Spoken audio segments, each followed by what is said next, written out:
Thank you for tuning in to WDRB Media, the voice of the community. You are listening to Beyond the Barriers with Coach Cindy and Mayor Sherri. On the Beyond the Barriers radio show, we believe we have the power to change the trajectory of our economic, social, health, and education outcomes by removing barriers that lie within historically excluded communities through cooperative models. And our show sponsors is Sand Hills Cooperation Association, located at 348 North Main Street, Troy, North Carolina, serving 5 counties: Montgomery, Randolph, Moore, Richmond, and Stanley County. Today we are discussing Black businesses. Are you moving or are you snoozing?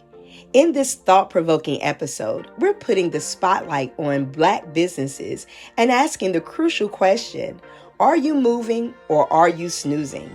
Join us as we explore the ways in which Black entrepreneurs are driving economic empowerment and serving their communities. From innovative business models to community-driven initiatives, we'll delve into the diverse strategies that propel these businesses forward. Whether you're a business owner, aspiring entrepreneur, or simply interested in the economic heartbeat of historically excluded communities, this episode promises insights, inspiration, and a call to action. Tune in to discover how Black businesses are not just surviving, but thriving, making a meaningful impact that reaches far beyond the balance sheet. Joining us in the studio today is our guest, Karissa Johnson, co-owner of the Life Change Group out of Albemarle, North Carolina, and Miss Roschelle Tillman, co-owner of Shirt Action out of Rockingham, North Carolina. Beyond the Barriers radio show. Ready to ignite change? Sand Hills Cooperation Association empowers historically excluded communities, helping them become self-sufficient. Join us every Sunday at 5 o'clock p.m. for our Beyond the Barriers radio show on WDRB Media with Mayor Sherri and Coach Cindy, addressing community challenges. Visit us at sandhillscooperation.org or visit us on Facebook, Sand Hills Cooperation Association, building brighter futures one community at a time. Welcome to Beyond the Barriers radio show. Our topic today is Black businesses. Are you moving or are you snoozing? And we have in the studio today our business coordinator of Sand Hills Cooperation Association, Shalette Ingram is here. What's up? What's up? And we have Miss Coach Cindy who is here with us. Coach Cindy, what does it look like for Black businesses when you think of that topic? Are you moving or are you snoozing? When I think about moving in a business, I think about growth. Like, okay, are you growing your business? Is your business finding new revenue, new avenues of services? So you're moving. Maybe last year you had 100 clients or customers, and this year you have at least increased 10, 15, 20%. Okay. And so you're moving. Mm-hmm. You're moving. Now snoozing is the one that kind of, to me that's kind of complex. Like, am I snoozing? Does that mean that I've become complacent with my little 100 clients? Mm-hmm. I'm not looking for anything else? Or does snoozing and snoring while you snooze mean that I'm not even anticipating to be better than where I am? That I have just decided this is as good as it's gonna get. Not that I don't want to get better, right? But I just don't know that it could get better. Wow. Am I snoozing? Am I snoring at this point? and loudly where everybody can hear you snoring. Yes. Yes. Well, I saw a statistic and it said that, Shalette, you can help me with this, but it says after 2 years, there's a certain percentage of businesses that close, that they don't make it within those first 2 years. 5 years. Right. Well, and then within Black businesses, it is like magnified. Mm-hmm. I don't remember the actual statistic, but the number of Black businesses that close within those first 2 to 5 years is exponential, especially compared to our counterparts. Right. And one of those reasons that we always find out, that I've seen, is that it's from a lack of capital. And that's always been like, it's like we don't have the money. But what tends to happen is we see more in Black businesses, how Black businesses, they don't see themselves as the business as a separate entity than their home life. Right. So businesses are actually supposed to be their own entity, supposed to feed itself, and not only feed itself, but it feeds its employees, right. which includes the owners. Right. Exactly. But what tends to happen is those business owners take all of their substance, all of their resources, and pour it into their businesses, and the businesses are not feeding them back. So it ends up getting to the point where they say, you know what, I'm just going to close it down, or I'm going to get another job, and this job is going to feed. Your business and your dream becomes your sidekick. Right. And that happens a lot. Angela, I know as you've been the past 2 years been working with businesses, have you been seeing that? Yeah, I agree with what you're saying. Main thing is many that I communicate with, they get disappointed when they don't get that capital. You got some that will keep going and keep pushing to try to make their business grow. And then you have some, the others, they just give up. And then that goes to them closing. And then, me being the business coordinator, one thing I do push is like, you got to be committed and consistent and considerate with the business. Just reminding them how when you get in that's like a honeymoon phase, you still got to keep going. And then that goes back to what you're saying, after 2 years, like it's just closed. Like you just give up. For example, like that honeymoon phase, it becomes a hobby to them. And if the motives are wrong and you're going for the money, you're not going to grow anyways.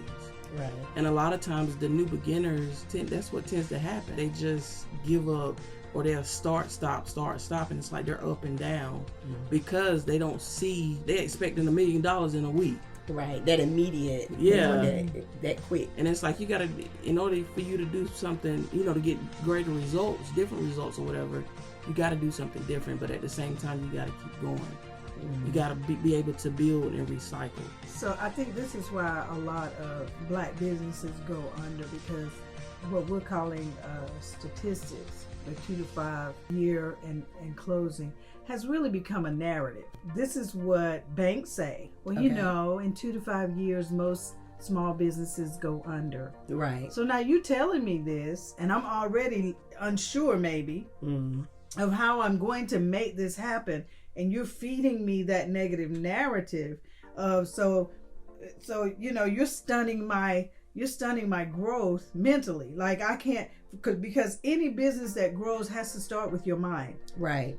I can't really grow a business until I have the mindset that this business can grow. But then you go to banks, and a lot of Black businesses get turned down for funding. Right. Like you and I both know, the money gets elusive. They tell you, oh yeah, we have this for small businesses. We have this for Black women in business. We have this, and then when you go like, oh, that's great, well and then all of a sudden, where is it? Yeah, where is it? Right. Where is it? Now, I'm not saying that it's not out there, but what I am saying is, if it's being elusive to us, then we're missing something. We're missing some sort of guidance. Where is the one who's going to show me how to get through that door that you keep telling me is there? Right. And meanwhile, baby's got to eat. Right. Well, and you know what? I personally, with the food truck as well as with the Prepare to Impact, with the personal and ministry coaching, I have put myself in positions with these incubators and these acceleration groups or these classes, because I understand there's a lot that I just don't know about business. Right.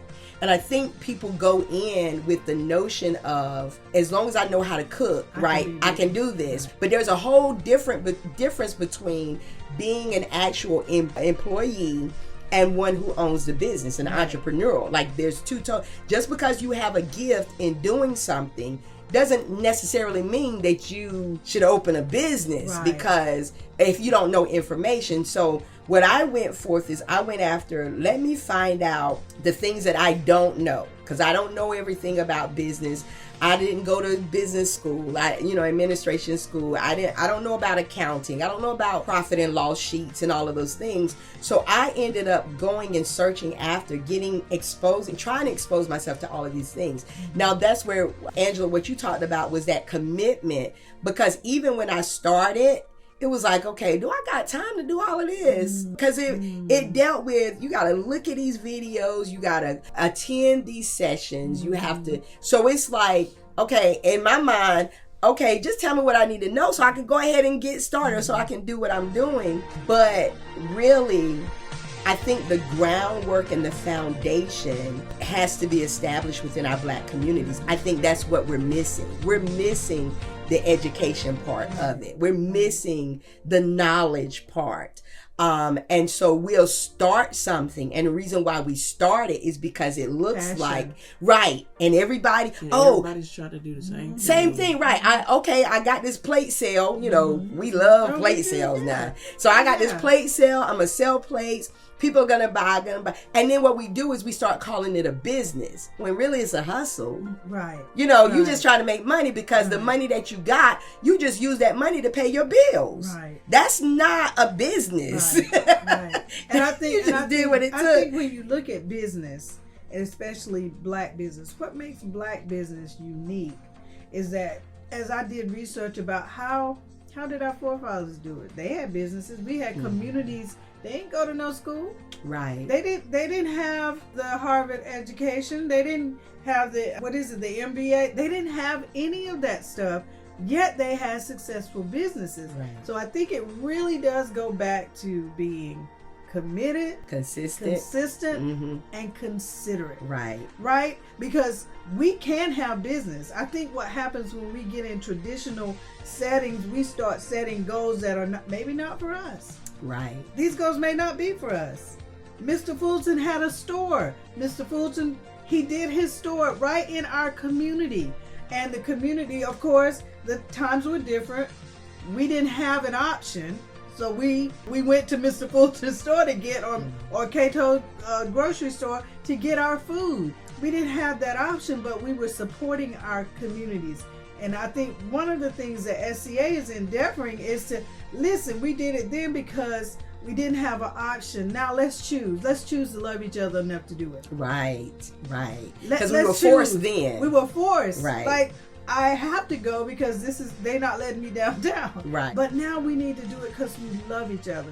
Now, I'm not saying that having business sense isn't good. I'm not saying we need to know what it means to run a business. But I think what makes us unique as Black businesses is that we got something else. We got something else going on. We got community. Right. We got the resilience of, okay, so I didn't make that sale, but I know Miss so-and-so needs her children got to eat. Right. So I'm going to take them some canned food over there anyway. And honestly, to me, that makes business. Oh, yes. That's the community part of it. That's the community part of it. And I think that's the moving part. That's it. That's it. But I'm not saying don't get all that other stuff. Right. I think if you're going to sustain a business, you need to know that you got to reinvest your money. Right. You can't just make that money and go out and spend it. Because then you have nothing to keep your business going. I think all that's all relevant. Mm-hmm. But I think what we have to get back to as Black businesses is sowing and reaping within our community. Right. Like, we have a couple of interviews. Oh man, I'm telling you, because the two guests that we have today, they have exemplified not only I'm a for-profit business, but I am utilizing my platform, my prosperity, my economic mobility to help my community. Exactly. And that's what it's all about, because whenever you see that, like you said, that's the difference in our Black communities. We have that ability to address issues in our historically excluded communities, that we have resources, and not only that, our monies are being spent somewhere, That's right? Monies are coming in. We know the Exactly. statistics, right? So what that money can be recycled within our community, because look, okay, Sure Action is down here. They are actually helping the communities, helping out, mentoring our youth. And so when we know that we're going to need t-shirts, or our school is going to need t-shirts, hey, y'all go down here to Sure Actions, because they're not only making money for themselves to sustain their business, but they are feeding back into the community. And so that's what it's all about. We're not just supporting you because you're a Black business. Right. We're supporting you because your mission and your the assignment that you have accepted was to feed your community. Right? So it's not really all about, I'm going to get you to be successful. No, I see that your success is helping out our community. So we're going to keep feeding you so you can keep feeding our community. Right. That's right. And I think that is the ingredient that we've had in our Black businesses that is not in any textbook. Right. It's in the Bible. Yeah. The more you give, the more it should be given to you. Right. So it's there, and I think that's what we had. We didn't have the MBA, we didn't have the Ivy School education, but we had the Bible. And every Sunday they were telling us, give. Right. Give and it'll come back to you. So we did. We gave and it came back to us, and we thrived. We have Black Wall Street because they understood sowing and reaping. They understood community. They understood giving. So I think if we, as a business coordinator, as an organization, as Black people in community, we need to understand that we got to get back to that. We got to get back to supporting one another and making business happen for ourselves and stop waiting for that white horse. Yeah. And at the same rate, being able to know that there's barriers that we've moved beyond, as well as it relates to global, that we have a bigger platform as well. Yes. So even though you have products that can be shipped overseas, or you got products that can be shipped outside of your own community, you're still able to prosper in those means as you're still feeding. So to move beyond that as well, so not just to say, hey, my community not supporting me, so I'm just gonna close down. No, it's innovation that needs to occur, being innovative, looking outside of just the 4 no more that are in your circle, but being willing to go outside and beyond, bring those resources in and contribute back to your community. Right?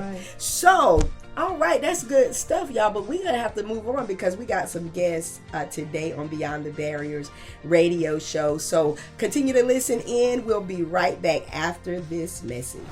Ladies and gentlemen, get ready to celebrate the shining stars in our community. The nominees for the 2024 Black Journey Continues Conference have been announced, and these individuals are making a profound impact in Moore, Stanley, Randolph, Montgomery, and Richmond counties. In the category of community engagement for Moore County, we have F. Ellis Ray Jr., Jordan Reeves, Pauline Ross, John Bright, and Dion Allbrooks. For Stanley County, we applaud Dion Brooks, Grover Schenkel, and Dr. Brian Johnson.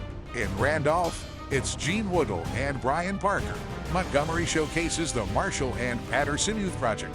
Peabody Development, Moco Life 910, and Weavertown Community Center. Richmond stands strong with Barbara Motone, Sherlyn Morrison, and Diona Johnson. Black communities advocates are crucial voices. In Moore, we honor Carolyn Cole and Dion Allbrooks. In Stanley, Brenda Stand Back and Grover Schenkel stand tall.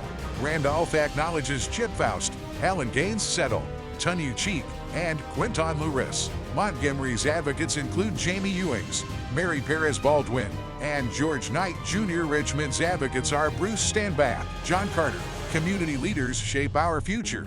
Moore County applauds Dorothy Brower and Bridget Cunn. Stanley County looks up to Dexter Townsend. Randolph County leaders are Chip Faust, Gene Woodall, and Marcus Cassidy. Montgomery County is proud of George Knight Jr., Simeon McCrae, Rosa Little, Tim McCauley, Pandora Smith Dumas, and Tal Meds Legrand.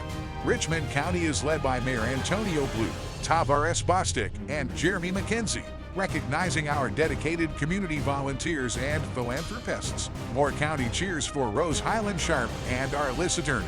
Stanley County acknowledges Twana Pinkney, Venetia Grambling, and 100 Black Men of Stanley County. Randolph County sees Tanya Cheek and Kenita Matthews White. Montgomery County is grateful for Tanya Treblefield, Louise Bennett, Jan Lilly, and Pandora Dumas. Richmond County salutes Mayor Brenda Capel and Crystal Morrison. In the church outreach category, we honor those who inspire spiritually. Moore County recognizes Pastor Greg Elford and Pastor Kevin Mayhew. Stanley County looks up to Pastor Medley, Pastor Michael Stovall, and Pastor Anita Scott. Randolph County sees the leadership of Pastor Michael Trogdon, Bishop Tristan Spencer, and Pastor Jamarcus Bennett. Montgomery County is led by Pastor David Allgood, Pastor Hampton Bennett, and Dr. Renee Green. Finally, we celebrate the Black businesses thriving in our community. Moore County boasts Anthony McCauley, Sherilla Horton, Tonya A. Starks, and Janissa Bowden. Stanley County showcases Fred Williams, Ray Preston, and Dr. Brian Johnson. Randolph County supports D&K's Cooking, Hart Breckbore's Clothing, T. Bailey's, Trust, and Believe. Montgomery County businesses include Main Street Beauty Salon, Why Not Me Services, Ewing's Consulting, Buffy's Catering, Leche's Bakery, It's All Good Food Truck, and Bostic Funeral Home. Richmond County applauds Action Teas and Legacy Catering Services LLC, sandhillscooperation.org. Let's make a difference together. Today we have in our studio Miss Karissa Johnson, owner of the Life Change Group out of Albemarle, North Carolina. It's good to hear from you today, Lady Johnson. Yes, and I'm really excited to be here. It's such a great opportunity, and I think we need to do more opportunities like that, like we're doing today, to kind of get the word out. And so I'm definitely excited to be here. Well, we thank you so much. Can you take the time just to introduce yourself and tell us the name of your business as well as what the work that you all do over in Stanley County? Yeah, so my name is Karissa Johnson. I work alongside my husband, Dr. Brian Johnson, and we have a business which is called the Life Change Group NC. At the Life Change Group, we are multifaceted, I would say. We offer a combination of services. We offer behavioral health services, mental health services, counseling. We also help in the educational arena with helping students overcome some of their challenges. As far as mentorship, we have the passion and the heart to also take ministry out of the four walls in the community. My husband have a vision and he had a great passion, and we're both moved by our stories of resilience, which actually birthed the Life Change Group, because both of our lives, we have a life-changing experience. So we just wanted to be able to help other people along that journey. So that's what really birthed the Life Change Group NC. Even though we're starting with the behavior health initiatives, the mental health, and the counseling, we have so many other initiatives that we want to do involving the community. We are not a cookie cutter type of business. We kind of roll with the punches as far as what the community needs. Mm-hmm. And that's pretty much the Life Change Group in a whole. We're located in Stanley County. We are also located in Montgomery County, Moore County. We have partnerships with Partners Health along with Trillium Health, which just actually took over the catchment area for Sand Hills and East Point. And so we're offering some mental health services also within the Montgomery, Davidson County, Randolph County, and Stanley County. Can you share some specific example of how your Black-owned business is driving economic empowerment in the community? Yes, absolutely. So right after the challenges posed by the COVID pandemic, the Life Change Group NC initiated a program we like to call the Bridge Builders. This initiative not only created valuable employment opportunities, but also allowed us to employ and contract out with retired teachers, college students, and community members to assist students in in our community that were affected and underserved during the time of COVID. We were able to help them with their online learning by providing them with academic coaching, behavioral health coaching, and this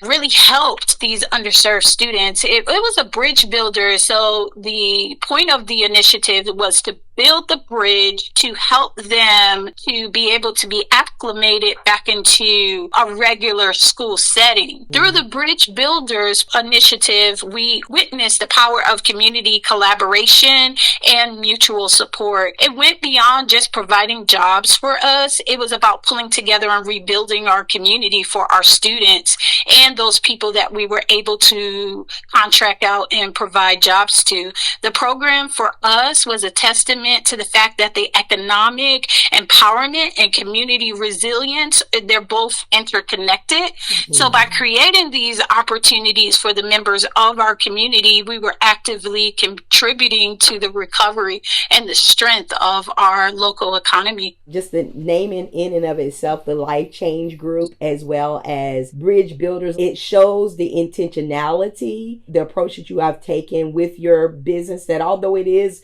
for profit, it's not just about making the money, it's about impacting the community for the good. What inspired you to start the business and become an entrepreneur? I know you said you work alongside with your husband. Is this something that both of you all came up with, or what inspired you to do this? That's a great question. You know, diving into entrepreneurship has indeed been quite a journey. And it started that with my husband. He had a passion, he had a drive for community, and he wanted to take ministry outside of the four walls. But for me, embracing the journey of entrepreneurship, it was particularly a little different for me because I was so used to working a 9-to-5 job. This experience definitely inspired the both of us to really step out on faith and venture into bringing both of our passions to life. It's a journey for the both of us, faith, growth, and fulfillment, because we really enjoy what we do. And I find if you wake up in the morning and you think about your passion, or you think about what you want to do, and you don't have to clock in and you don't get paid for it, that's something that you're called to do. Exactly. Yeah, I always said I never want to punch into a job where I'm just like, oh man, I got to go to work today. Mm-hmm. But, you know, finding fulfillment is when you punch in, when you wake up in the morning, because that's on your heart, that's on your mind, that's something that you want to do. And helping people is something that we both are really, really, really good at. Now, entrepreneurship, a little different, but we're definitely working together, and not only with ourselves, but also with the staff that we work alongside with to bring our purpose to fruition. You talked a little bit earlier about how you guys modeled your business after the needs of the community. How do you assure that that business model is inclusive and addresses the needs of the historically excluded communities? Us adding and offering the opportunity for retired teachers and college students, that was an eye-opener for us because we didn't really realize it at that time. Retired teachers, you know, once you retire, it's hard for you to be able to find employment. Mm-hmm. But you still have that passion of teaching. You still want to be an impact in students' lives. You still want to do something to help your community. So when we contracted out with retired teachers, that was also us being inclusive, people from all walks of life, from all stages of life. Actually, the retired teachers were really good for some of our students because they were able to bring about wisdom. They were able to bring about, you know, strategies for them to overcome some of their academic challenges. And also college students, being inclusive as far as the college students that we had, to be able to see them be in college, still do their studies, but at the same time, they're working in the field field that they are looking to go into, that was something that was really important to us, because not only did they do that, but they also brought some fresh new creative ideas to the table. One of the challenges was keeping the kids interested. That college student came in and they spoke their language. They did activities that kind of appealed to the students. And so we found that diversity was something that was important to us. So as we go forward, we want to make sure that we are inclusive with the people that we work with. That's good. Or higher. And I know also you had talked about, there's a whole lot that you put even in that, those that you include. Inclusiveness can also bring challenges, and then as you seeking out to address the needs of the community. I know you had mentioned how COVID was a challenge. Now, what other challenges have you faced as a Black business owner, and how have you overcome them? Yes. One of, I would say, the challenges we faced was the issue of capital and just startup funds. You know, sometimes it's really hard to get a business off the ground when you're limited as far as financial resources. So this challenge not only impacts our ability to establish and grow our initiatives, but it's also a hurdle that I think many people may face and resonate with as far as entrepreneurs. So what we did to address some of these challenges, we've been proactive in seeking alternative funding sources, such as exploring grants, forming partnerships with organizations that are committed to supporting minority-owned businesses, and building strong relationships. While the challenges are real, our determination to find creative solutions, it really pushed us to be creative. And so to anyone out there, I would say facing similar challenges, we have to remember, number one, we're not alone. And number two, collectively, if we work together towards overcoming these hurdles and supporting one another, it can help us to collectively overcome. Through this experience, this motivated Dr. Johnson and I as a key value for generational wealth, being able to pass down financial security even to our children. And that's something that we want to also implement even with the people that we work with as a value, because we don't want our children to have to experience the same thing. We want to be able to say, hey, whether you choose or not, this is something that we can give you so that you can have financial stability to start up their own business if they wanted to, or maybe even take over the family business. So you talked about how you feel like you've overcome the challenges that you face as an owner. How do you measure the impact and success of your business in terms of community empowerment and economic growth? One of the measurements I can say that we have done, it may not be big, but when we did the Bridge Builder program, that was dealing with the students that we were servicing.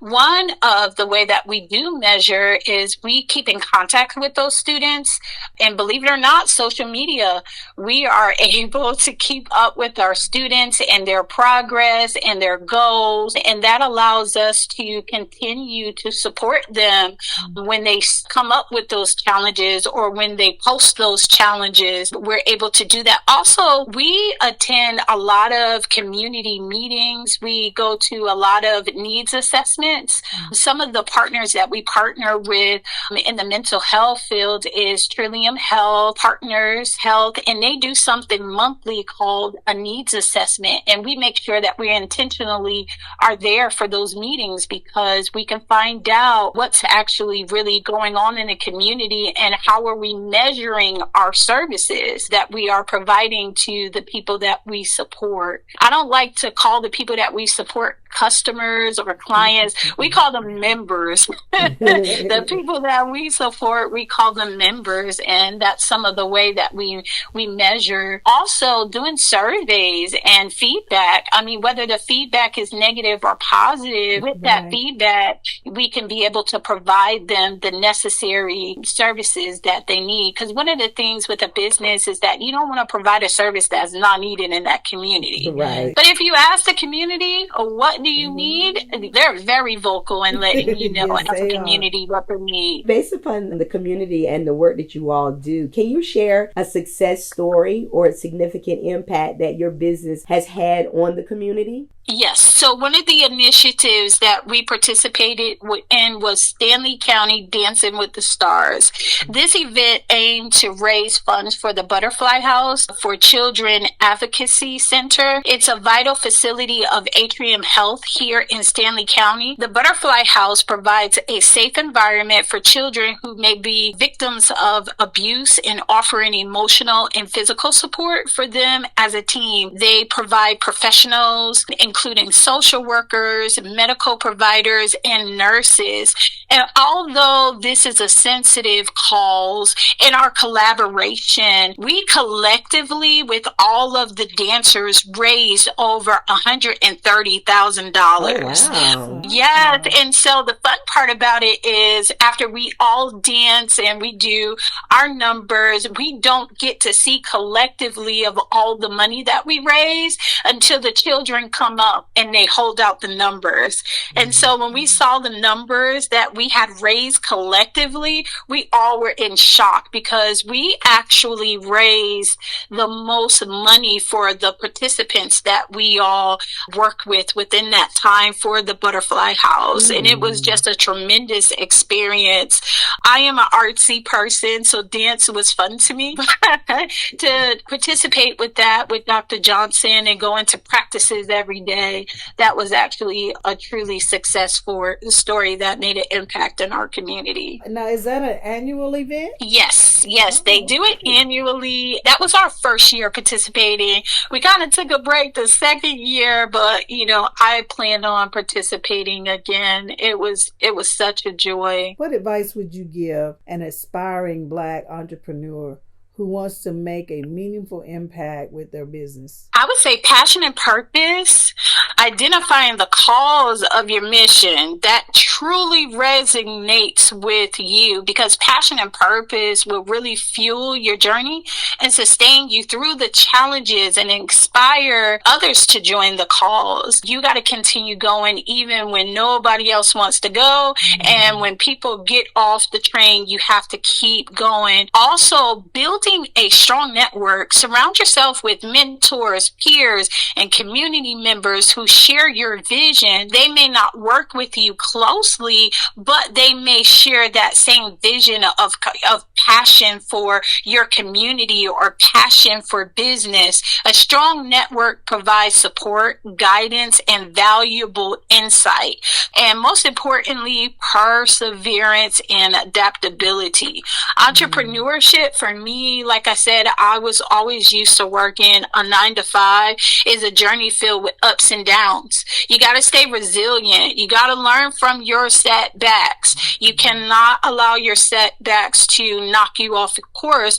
You have to take your setbacks, evaluate them, and whatever changes you need to make, and be flexible and adaptable to that, and embrace change and be willing to pivot when necessary, because each challenge is an opportunity for growth. So definitely hang in there, don't give up, and take those setbacks and those mistakes and just keep moving and evolve if you need to, change if you need to, but stay true to your principles. And when you are building your business, don't be afraid for the people that you work with. If they don't really share that value that you have, or they don't really share the mission, or they're not really into the vision, it's okay to allow them to move on, and don't cause that to stop you from moving forth to what you're called to do. We're excited about you being here with us today, and looking forward to having you at the Black Journey Continues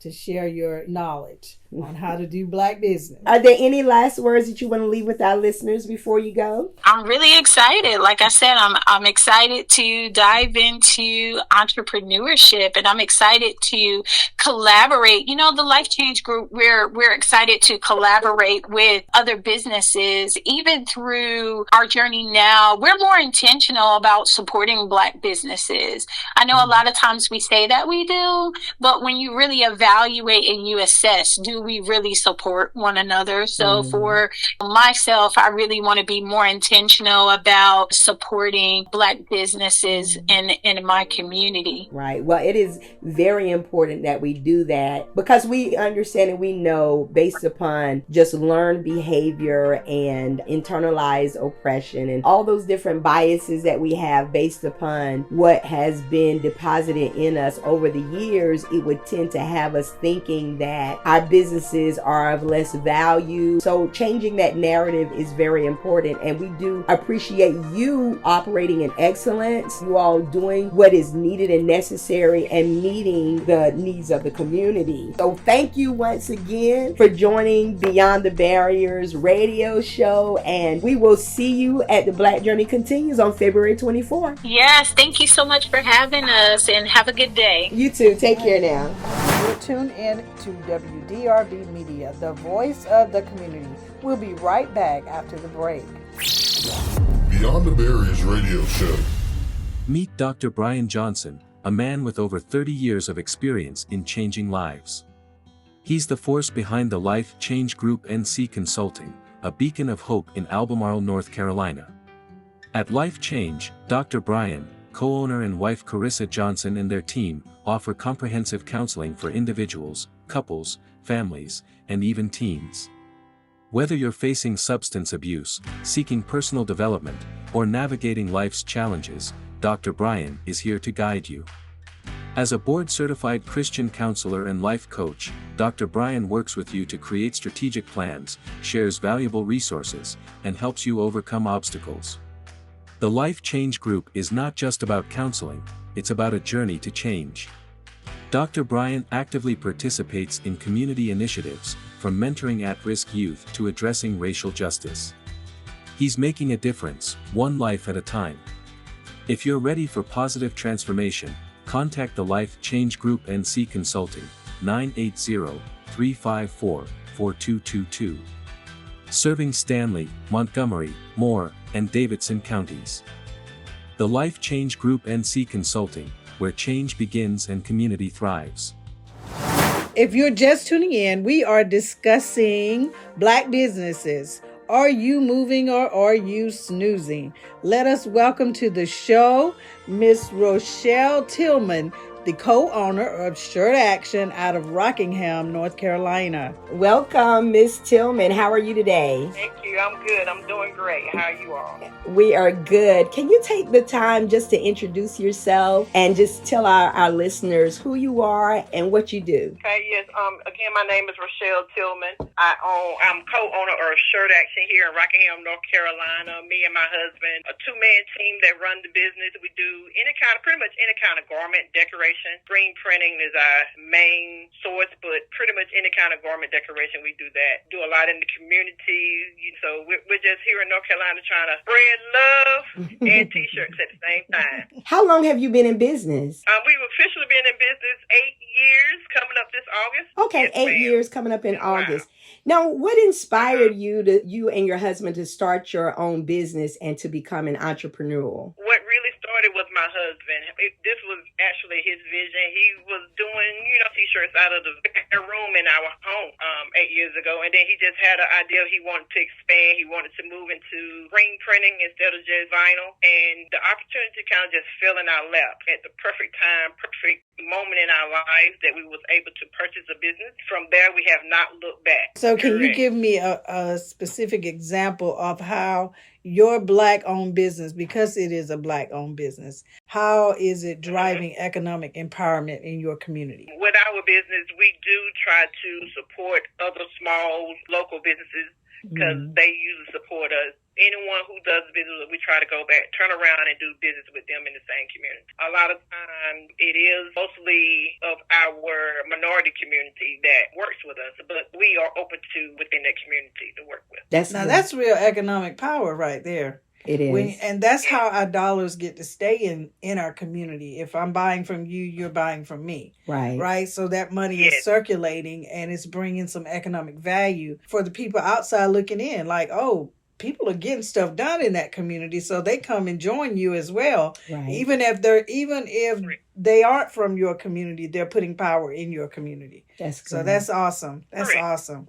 Have you seen any particular needs within your community that you feel like Shirt Action is addressing? Yeah, well, yes, I will say that. Let me say Shirt Action is a big supporter of the youth of our community. One of the main things that my husband, pretty much from the inception of Shirt Action, he runs a youth football program, but it's not just a youth football, it's a youth mentoring program. Mm-hmm. From the beginning, we weren't even a year in, we started reaching back out into the community, helping those youth, trying to give them positive views on people in their own community, giving them other avenues and ways to just see the world in a different way and just instead of how they see it every day. That's one thing that we do strive to is just impact youth community who is our future. All right. But we know that owning a business and being in your community, empowering your community doesn't come without challenges. Correct. So tell us some of the challenges that you face and how you have overcome them. It really is a bootstrap from the ground. We did have the opportunity to purchase a business that was already established, but coming in as who we are, two black young couple coming in, purchasing the business, it changed. The funding was not there. We couldn't get funding to do what we need to do to grow that business. A lot of the support changed. A lot of the clientele kind of moved around a little bit compared to what it was when we first purchased the business. So it's been a lot of challenges, but every challenge we faced it head on, took it in stride, and made it better. We all face those challenges, but to hear your response to overcoming is that stickability.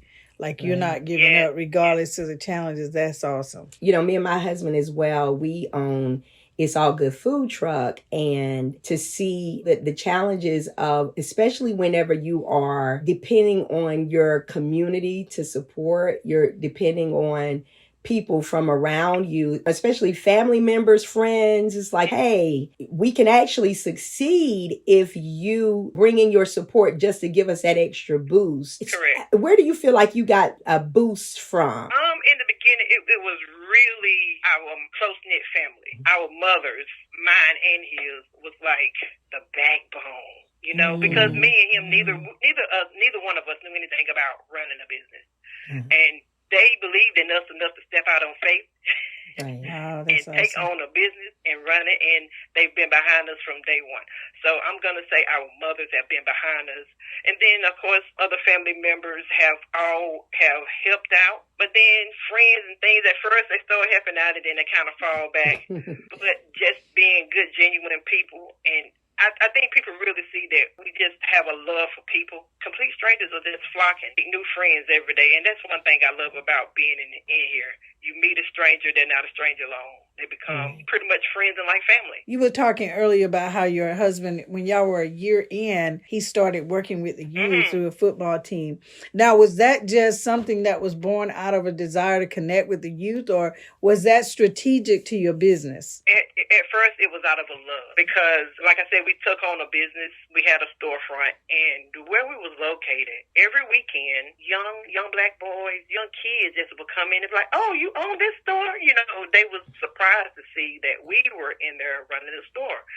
And just seeing that youth and their enthusiasm and the question that they was asking us about ownership, and like, "Oh, you really own, you're not working here," it inspired him to want to do something more with the youth. And then right after that turned around, someone offered him the opportunity to come and start working with the youth program, or with youth football. But he's seen it more as mentorship.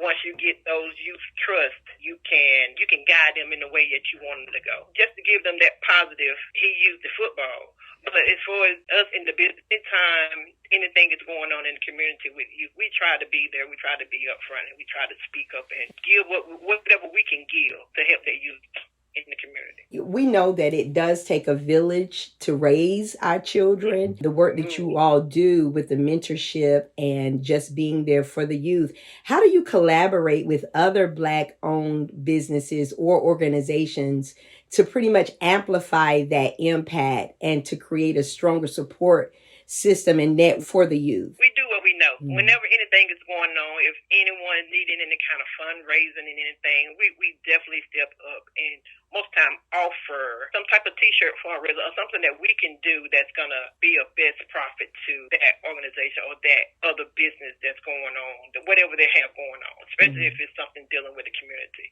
We try to stay in our lane. We try to give what we know we can give and what we can give the best of so that other businesses around us can succeed and grow as well. And that's the epitome of Black business. Right. When you're talking, I'm thinking about my community when I was growing up. That's what we did. There was no pencil paper strategies.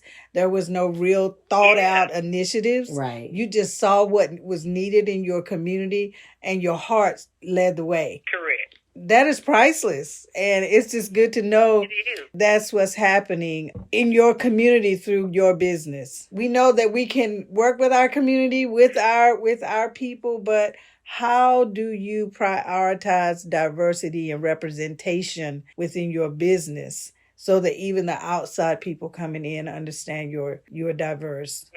And right now, we don't have, it's only me and him. It's pretty much family. Me, him, and my girls who work in the store. But anyone who comes through that door, I make everyone feel like they're welcome and supposed to be coming through my door. It don't matter what they look like.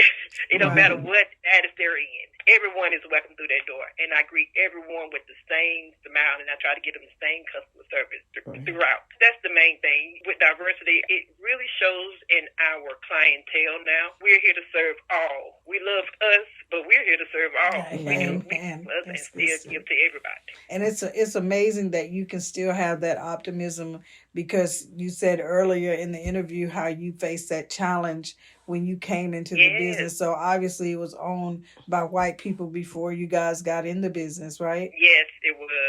So then you came in and you saw the clientele change, but you still embracing the diversity of customers. That's how you win. It is.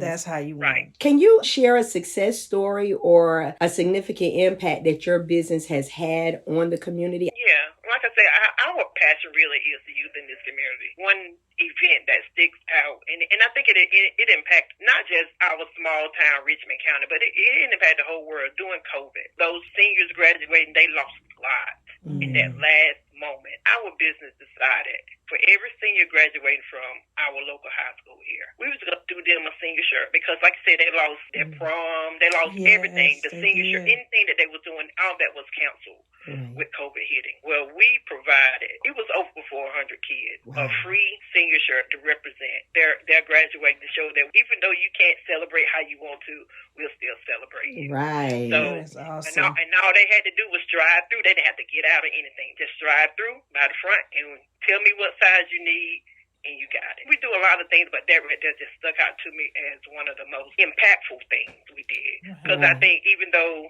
we're in the community, it kind of shows that we do support our youth and we do love our youth, and we're looking out for you even in your hard times. So what advice would you give someone who is wanting to not only do business, but to do good business with their community? Stay prayed up, one. Amen. Stay prayed up. Definitely keep a positive outlook and don't give up. Even when you think it's about to fail, there's something right around the corner. Just push another day. That's my thing. Keep praying and push another day, because you never know what tomorrow's going to hold for you in your business. Right. That's good advice. And all of us, even beyond entrepreneurship, that's advice that we can apply to every area of our life. We appreciate you being with us today. Can you let our listeners know how they can contact you if they want some T-shirts made or some of your products? We are located here in Rockingham, North Carolina. 801 East Broad Ave, Suite 24, Rockingham. Our phone number, 910-997-2610. We do have a website as well, www.shirtaction.com. Right. Thank you all for having me today. Well, thank you so much for joining us on Beyond the Barriers radio show. You're tuned in to WDRB Radio. This is the voice of the community. Don't go anywhere, because we'll be right back after this message. Beyond the Barriers radio show. Looking for top-notch screen printing at unbeatable prices? Look no further than Shirt Action Tees, your family-owned, local printing experts. At Shirt Action Tees, we take pride in delivering quality prints for all your events. Whether it's custom shirts for a family reunion, team jerseys, or corporate events, we've got you covered. We offer a variety of printing options to suit your unique needs. Visit us at 801 East Broad Avenue, Suite 24 in Rockingham, North Carolina, or give us a call at 910-997-2610. Shirt Action Tees, where quality meets affordability. Let us bring your vision to life. Beyond the Barriers nugget of wisdom from Coach Cindy. Hi, this is Coach Cindy with your nugget of wisdom for the week. And man, I got a word today. It is a word that is too often synonymous with weakness, but it truly is the epitome of power. The word is meekness. Meekness is the powerful ability to maintain a low degree of attention and reaction while someone defaming you is trying to provoke you to a negative reaction. Meekness is born out of a divine nature that causes you to understand that in order to move powerfully toward your destiny, you cannot give your power over to others by reacting to their ignorance or their stupidity. Wisdom teaches us that the meek shall have a delightful and peaceful life of abundance. That's awesome. So let us receive our promise by practicing our meekness. Until next time, you be wise, be healthy, and be blessed. Beyond the Barriers nugget of wisdom from Coach Cindy. Beyond the Barriers radio show. I'm just a kid, but I know something big. I know the power of community. In our historically excluded neighborhoods, we can rise together. We need your help, your support. Let's build something stronger and break the cycle. A better future is within reach, but we need you. Join hands, be the change. Together, we are a force. This is our community, our story. Will you be a part of it? Visit sandhillscooperation.org and become a part of the change. Attention innovators, community builders, and champions of positive change. Beyond the Barriers radio show is inviting you to be part of our empowering journey. We're on the lookout for sponsors who believe in breaking barriers and amplifying voices in historically excluded communities. Want to showcase your brand or cause to our engaged audience? Visit Sandhills Cooperation.org to explore exciting sponsorship opportunities, from on-air endorsements to impactful commercials. Become a part of a platform that celebrates resilience, triumph, and community strength. Our show is not just about telling stories. It's about shaping narratives and making a lasting impact. By sponsoring Beyond the Barriers, you align your brand with a mission of inclusivity, empowerment, and positive change. Visit sandhillscooperation.org today to purchase advertisements, endorsements, or even secure a spot as a guest on our show.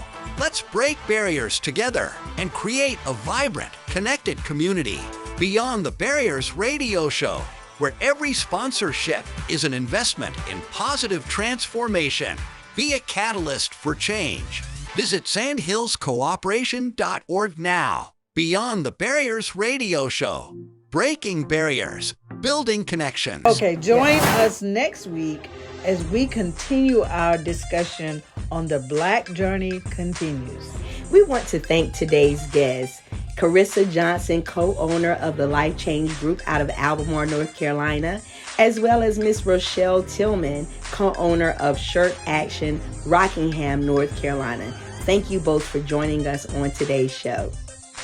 Thank you everyone for tuning in. Continue to tune in every Sunday at 5 o'clock p.m. Please listen live 24/7 by going to wdrbmedia.com and click on the Listen Live tab. Also, if you want to be a guest on the show or want free advertising, call us at 910-573-3070 or email us at sandhillscooperation@gmail.com. Connect with us on social media at Sand Hills Cooperation Association, also at Beyond the Barriers Radio Show. You've been listening to Beyond the Barriers Radio Show, and we are your hosts, Mayor Sherri and Coach Cindy, on WDRB Media, the voice of the community, for double the information and inspiration. Sowing seeds of change, breaking barriers, and transforming lives. That's what we do at Beyond the Barriers. Until next week, continue